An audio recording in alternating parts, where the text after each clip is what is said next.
Coming up tonight on Fifth Third Business Beat, a delay in the printing of the new Yellow Pages is costing some businesses more than they planned. The proposed new Mercy Hospital is waiting for a vote from the Green Township trustees. Author and consultant Matthew Kelly expands his business in efforts to help others with theirs.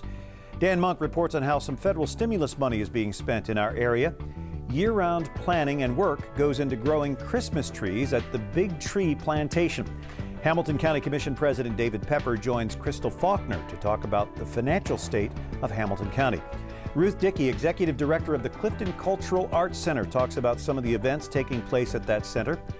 Fifth Third Chief Investment Strategist John Augustine breaks down the economy this week. And Rick Blum of Seco Environmental Group joins Doug Bolton for this week's Publishers Beat. Fifth Third Business Beat is brought to you in part by Fifth Third Bank and Cincinnati Bell.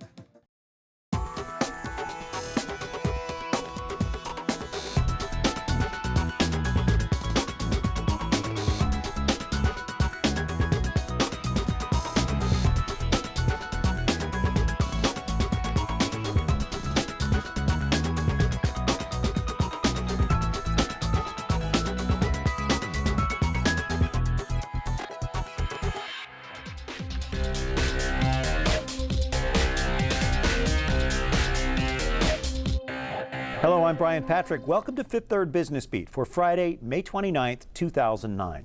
On page 1 of the Business Courier this week, the Yellow Pages' newest directory is being delayed, and that could mean higher than expected advertising bills for local businesses. One of those is Hacker & Jones Blacktopping. The company planned to downsize its ad in the directory that was to be released this month, saving $700 a month. A contract was signed, but when Brenda Hacker called to confirm that everything was in order, she was told the directories won't be coming out until September. That meant she'd have to continue paying the extra $700 a month for this ad until then. I was quite upset. In fact, I was having to peel myself off the ceiling almost to get over that. I'm not as mad now, but I was very upset, and he just said it's in a small clause in there that they can do that. They can add 3 months, and they can even add 6 months if they want to. The Denver company, which owns the rights to the region's largest Yellow Pages, blames the delay on printer changes and organizational restructuring. A spokesperson for the company says 2/3 of its 10,000 customers are unaffected by the delay. It's established a special customer service line for those who are. Green Township trustees will revisit the land use plan for a proposed new hospital at their next meeting June 8th. Mercy Health Partners wants to build the hospital off I-74 at North Bend Road. The new hospital would replace locations at Westwood and Mount Airy. Now, some people living in the area of the new hospital are concerned about the increased traffic that the new hospital might bring. Mercy officials are working with Green Township and the Hamilton County Engineer's Office on a traffic impact study. Speaker and self-help author Matthew Kelly is expanding his consulting business through a venture with Amend Consulting. Kelly already markets his Dream Manager program to larger corporations through his Chicago-based Floyd consulting firm. The central theme is that employees need to learn to manage their own lives better before they can be expected to perform better at their jobs. Nobody goes to the Olympics without a coach. And if we really want people to perform at a high level, we need to give them the coaching. Managers are just too busy, and they don't really have that time to really coach a person. They can direct a person, encourage a person, appreciate a person. But you and I, we need real coaching if we're going to excel. And I think that is the paradigm shift that the Dream Manager presents. Kelly says in the next 20 years, coaches will be so common they'll have positions within organizations. The Australian-born Kelly has lived in Cincinnati since 2000.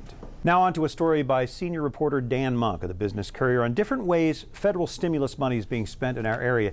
Some of that money could make a difference in Northside. Dan, tell us about that project. Well, the American Can building in Northside is an old factory. Used to make machines that made aluminum cans.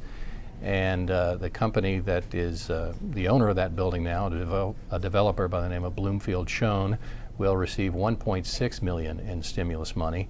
And this is money that the Department of Housing and Urban Development awarded to the City of Cincinnati through its Community Development Block Grant Program. The city got $3.5 million in all, and they're spending 45% of the money on this American Can building. And they're hoping to bring apartments and commercial real estate development to that corner of Hamilton and Blue Rock and really bolster the Northside Business District with this grant. Also, road improvements, a part of the stimulus package. When can we expect to start seeing some of that money coming to this area? Local contractors have been asking that question. They say they haven't seen many opportunities to bid on stimulus-related contracts. And ODOT released the Ohio Department of Transportation released a tentative schedule for when it plans to spend something like $105 million in contracts that they say will be awarded by next spring.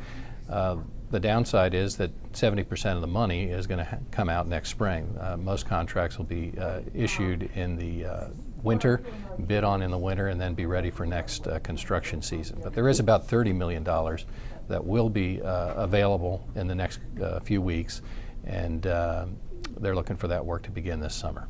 You would think that more money would be spent more quickly. What reason are they giving for the slower distribution? Well, the Department of Transportation says it was a busy construction season to start.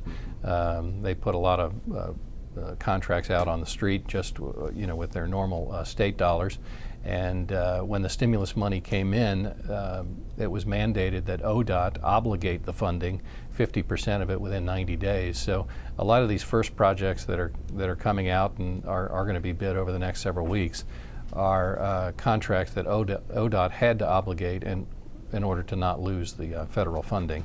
And the remaining contracts, about $70 million worth, were contracts that were awarded to metropolitan planning organizations, the local example being OKI, Regional Council of Government, and that money is not required to be spent as quickly as the money that went directly to ODOT. Is this money coming to this area specifically, and what projects can we expect to see? The $105 million is a local figure through Council 8 of the Ohio Department of Transportation, and some of the local projects we'll see this summer will be $3.6 million in resurfacing work in Claremont County and a $3.1 million rehab of US 27 in Butler County. And starting next spring, you can look for a $5 million project to relocate rail lines as part of the city's Wald-Vogel Viaduct reconstruction, and also $6.1 million to upgrade State Route 48 at Tylersville Road in Butler County. So the good news is we have road improvements. The bad news is some traffic delays. Yeah.